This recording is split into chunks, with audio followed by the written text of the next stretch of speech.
I'm inside one of the hostels of Lucknow University. Now, in this particular hostel, around 180 students live in this particular hostel, and most of them had left for their home. Only 30 to 35 students remained here to give the NET examination, which unfortunately got cancelled. Now, these were the students who gave NET examination, and we'll try to speak to them and listen to them.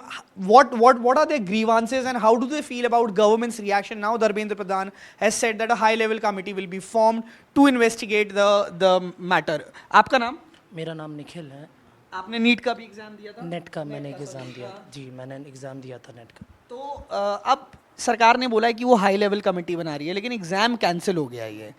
आपकी तैयारी पे कितना असर पड़ा? Mentally एक aspirant को कितना असर पड़ता है इससे? बहुत ही ज़्यादा। पहली बात तो ये पूरा प्रोसेस फ्रस्ट्रेटिंग रहा, जिस तरह से एग्ज़ाम को कंडक्ट कराया गया और एग्ज़ाम का पूरा जो इकोसिस्टम होता है उसको पूरी तरह छेड़छाड़ जिस तरह से की गई। हम लोगों ने देखा कि पहली बात तो सेंटर जो हमारे बनाए गए एग्ज़ाम के, वो पूरा शहर से एकदम कोसों दूर उसे रखा गया। स्टूडेंट्स को बहुत दिक्कत झेलनी पड़ी अपने अपने सेंटर्स तक पहुँचने में।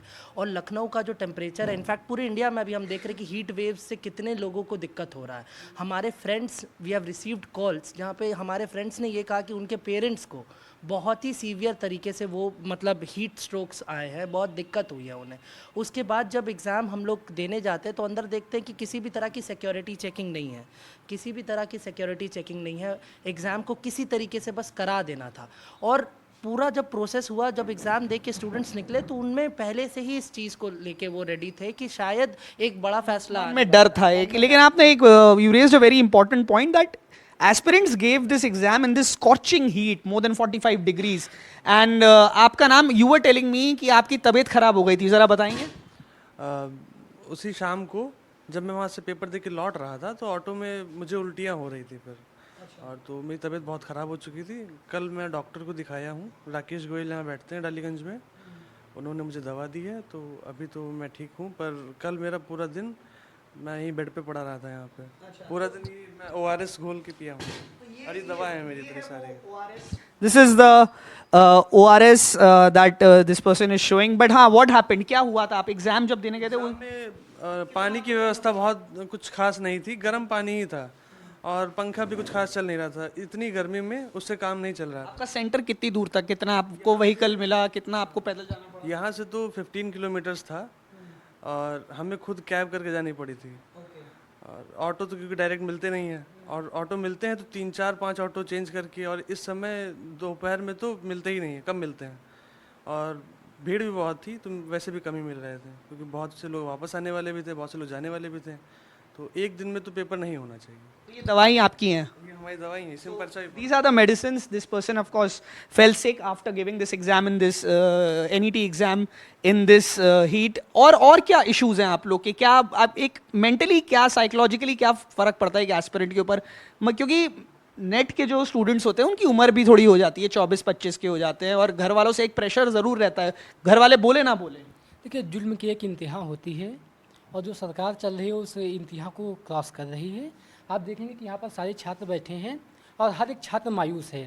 मुझे अदम गोंडवी साहब याद आ रहे हैं कि रूह क्या है जिसमें तक सब कुछ खुलासा देखिए, आप भी इस भीड़ में घुसकर तमाशा देखिए, जो बदल सकती है इस दुनिया के मौसम का मिजाज, उस युवा चेहरे की हताशा देखिए। तो सारे चेहरे जो हैं हमारे उदास हैं। हम लोग नीट का पेपर देकर आए हैं, उम्मीद थी कि जो है पेपर अच्छा हुआ है, पर अनफॉर्चुनेटली जो है सरकार ने पेपर कैंसिल किया। ये सरकार की नाकामी है और सरकार अपनी विफलता को छुपा रही है। इससे इसके NTA के चेयरमैन जगदीश जी हैं, उनको जल्दी से जल्दी त्यागपत्र देना चाहिए। धर्मेंद्र प्रधान जी को जो है अपनी जिम्मेदारी से भागना नहीं चाहिए, अपनी जिम्मेदारी को सुनिश्चित करें। और इसके अतिरिक्त जब हम लोग पेपर देने के लगभग 20 से 22-25 किलोमीटर दूर सफ़र करके गर्मी में बीमार भी हुए, ठीक भी हुए। मेरे साथ अमन बैठा है, बीमार हुआ, और किराया का भी एक इशू होता है। हम लोग वहाँ तक पेपर देने गए, वहाँ से वापस आए, और यहाँ पर रहने वाले बच्चे जो हैं पहले ही इकोनॉमिकली तौर पर बहुत ज़्यादा मजबूत घरों से नहीं हैं, सब मिडिल क्लास के बच्चे हैं, और हर एक बच्चे की जो है परेशानी शिक्षा के साथ साथ में मनी की भी है।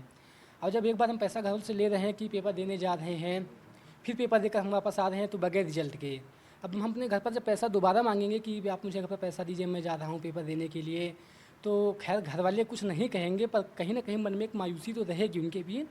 और वो भी एक ये बात सोचेंगे कि हम अपने बच्चों को बड़ी लगन से पढ़ा रहे हैं और सरकार की विफलताओं के कारण हमारे बच्चे जो हैं बिल्कुल खाली हाथ वापस आ रहे हैं। दोगुना श्रम होगा। हम लोग जितनी तैयारी किए थे फिर से तैयारी शुरू करेंगे नए सिरे से। पेपर पता नहीं कब हों, दोबारा फिर पेपर होंगे, फिर हम लोग सेंटर पर जाएंगे। फिर उसके ऊपर भी शंका बनी रहेगी जब तक इसकी तय तक नहीं पहुंच जाया जाए। आपको क्या कहना है? आपने भी दिया था एनईटी का एग्जाम? जी। आपको क्या कहना है इस पर? जी, मेरा नाम शिवदत्त शुक्ला है। मैं राजनीति विज्ञान द्वितीय वर्ष का छात्र हूँ। मैं नेट का पेपर इस बार दिया था। नेट का सेंटर हम लोग का 15 किलोमीटर दूर गया था। इतनी गर्मी में सबसे पहले हम लोग के जाना, और फिर वहाँ पे कोई भी ऐसी चेकिंग की व्यवस्था नहीं थी। जाने के बाद बस एक जगह एडमिट कार्ड देखा जा रहा था, कुछ भी ऐसा नहीं था, कोई भी अंदर जा सकता था। पंखे वगैरह भी ऐसे थे, बिल्कुल हवा वगैरह नहीं लग रही थी।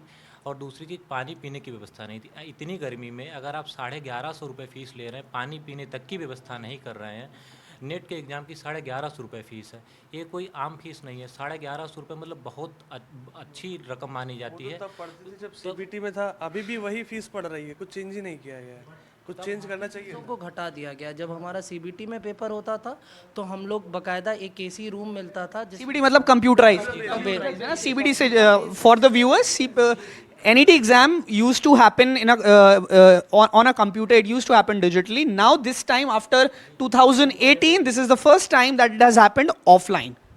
तो ऑफलाइन होने की वजह से क्या हुआ कि इतने सारे स्टूडेंट्स इसमें पार्टिसिपेट किए, तो शुरू से ही आशंका थी कि इतना बड़ा क्या एनटीए सच में करा पाएगा। और हम लोगों ने ये मेल भी किया, क्योंकि एक बात इसमें और इम्पोर्टेंट है ये कहना कि एनटीए ने इस बार का जो एग्ज़ाम कराया इसको पीएचडी एंट्रेंस के साथ मर्ज कर दिया। सो एनी स्टूडेंट अगर वो किसी कोर स्ट्रीम का नहीं है, किसी और स्ट्रीम का है और वो रिसर्च करना चाहता है, तो उसे भी ये मैंडेटरी है कि वो नेट क्वालिफाई करे। Unless and until you are not qualifying NET, you are not eligible for any course of research. तो ये बड़ी एक दिक्कत थी, और हम लोगों ने शुरू से एनटीए को ये मेल भी किया। हॉस्टल्स के स्टूडेंट्स ने, अलग अलग जगह के स्टूडेंट्स ने उन्हें मेल किया और इस बात को कहा कि सर मर्जर जो आप कर रहे हैं एनटीए का, रिसर्च का और पीएचडी का, दोनों का, इससे दिक्कत ये होगी ना कि बहुत पीएचडी के स्टूडेंट्स ऐसे रहेंगे जिनको बहुत प्रेशर झेलना पड़ेगा। उनका कोर्स सब्जेक्ट से बहुत अलग है, लेकिन इसके बावजूद एक कॉमन क्राइटेरिया। और आप देखिए कि एनटीए का जो पूरा आइडिया है ये न्यू एजुकेशन पॉलिसी से कहीं ना कहीं लिंक्ड है। और न्यू एजुकेशन पॉलिसी का स्टूडेंट्स बहुत इसलिए भी विरोध कर रहे हैं क्योंकि इसमें प्राइवेटाइजेशन बहुत ज़्यादा है। एक ऐसी एजेंसी बन चुकी है एनटीए जो लगातार जितने भी एग्जाम्स कंडक्ट करा रही है सबके ऊपर दाग लगे। इससे पहले नीट का लगा, यूजीसी सीयूईटी यूजी का लगा, लगातार इसके ऊपर दाग लगे जा ये रहे चीज़ है, लगातार एग्जाम्स जो हैं, नीट हो गया, नेट हो गया, फिर उसके बाद police constable paper leak, 45 lakh students gave the examination, RO. आप में से कईयों ने आरओ का भी एग्जाम दिया होगा, तो कहीं ना कहीं it's the youth that is being affected. आपका नाम आप बताएं कि आप मेरा नाम राघवेंद्र है और करीबन 2 महीने से हम लोग पढ़ रहे हैं इसी रूम में। हम 3 लोग रहते हैं इस रूम में पढ़ रहे हैं, और यहाँ से हम लोग 12 किलोमीटर दूर पेपर देने के लिए गए। वहाँ पानी भी नहीं था। ये बेचारे इसको मैंने बॉटल दी, लेकिन इसने बॉटल नहीं ली। इसकी बॉटल मैंने ले ली थी, इसने बॉटल नहीं ली थी। इसके पास पानी वानी नहीं था, पिया हुआ नहीं। उसको रात में उल्टियाँ आई, सुबह उल्टियाँ आई, तब मैंने डॉक्टर को दिखाया। वरना हो सकता ग्लूकोज वगैरह भी चढ़ना हो सकता था, लेकिन एक दिन में सही टाइम पे मैंने इलाज कराया, इसको लेके गया, क्योंकि मेरे पास बाइक थी। यहाँ बाइक तो होती नहीं है, ऑटो से ही लोग चलते रहते हैं। बाइक से हम लोग इतनी दूर गए थे, धूप में गए, कपड़ा बांध के वहाँ पेपर देने गए। पेपर देने के बाद 2 दिन बाद पता चल रहा है कि पेपर कैंसिल हो जा रहा है। ऐसे ही मेरे भाई भी है, छोटा भाई, उसने भी इसका नीट का पेपर दिया था। उसके करीबन 540 नंबर आए थे। उसको अच्छा कॉलेज नहीं मिल पाया क्योंकि कुछ 68 बच्चों एकदम इमोशनली, मेंटली इससे बहुत परेशान होते होंगे आप? हम लोग मिडिल क्लास से हैं, इतना तो है नहीं, हमारे बाप लोग इतना नहीं कर पाते, लेकिन फिर भी हमारा छोटा भाई, हम दोनों लोग काफ़ी मेहनत कर रहे हैं।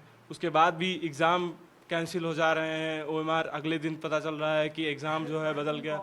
कॉर्बन कॉपी तक नहीं मिला। पेपर में बहुत इश्यूज़ रहे ना, ऊपर से 3 मंजिल पे बैठना पड़ा। इतनी धूप थी, इतनी गर्म हवा दे रहा था। पानी थोड़ी देर रख रहे थे तो इतनी देर में गर्म हो जा रहा था। पानी लेने वाला भी कोई नहीं था। पेपर के वक्त पानी नीचे लेने जाना पड़ रहा था। हमारा 15 मिनट जा रहा था, उस वक्त हम कितना पेपर कर सकते थे। ये सब भी बहुत प्रॉब्लम हो रही थी। इससे अच्छा तो पहले कंप्यूटर बेस्ड ही था। हमने कंप्यूटर बेस्ड में कम से कम AC वगैरह तो रहता था। अब तो सब बदल दिया है गवर्नमेंट ने।